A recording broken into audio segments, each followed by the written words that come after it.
জান্নাতুল মাওয়া ধর্ষণ এবং হত্যা মামলার রায় প্রকাশ হয়েছে। আপনারা ইতিমধ্যে শুনেছেন যে এই একমাত্র আসামি তার মৃত্যুদণ্ড এবং 3 লক্ষ টাকা জরিমানার আদেশ দিয়েছেন বিচারক।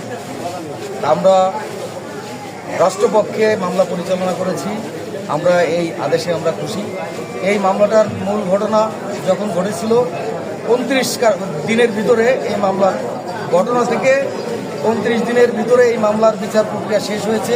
আমাদের নড়াইল 1 আসনের মাননীয় সংসদ সদস্য বিশ্বাস জাহাঙ্গীর আলমের একটা কমিটমেন্ট ছিল।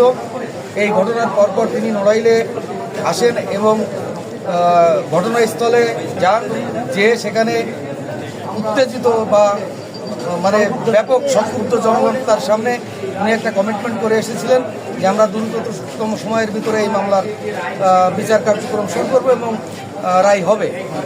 এখানে আমাদের নড়াইলের পুলিশ সুপার মহোদয় এবং ডিআইজি মহোদয়ের প্রত্যক্ষ তত্ত্বাবধানে এই মামলার চার্জশিট দিয়েছিলেন আমাদের যে তদন্তকারী কর্মকর্তা 11 কার্য দিবসে।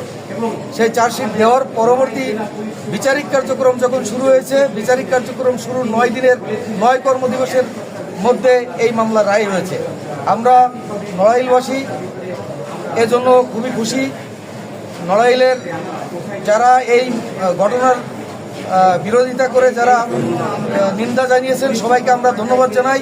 পাশাপাশি পুলিশ বিভাগ, বিচার বিভাগ, সাধারণ মানুষ যাদের পরিশ্রমের ফসল আজকের এই রায়, তা আমরা এই রায়ে সন্তুষ্ট।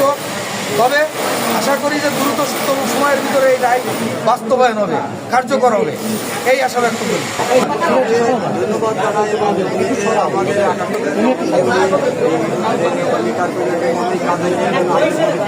তাড়াতাড়ি রায় দেশে তাদের বিশেষ দাবি যে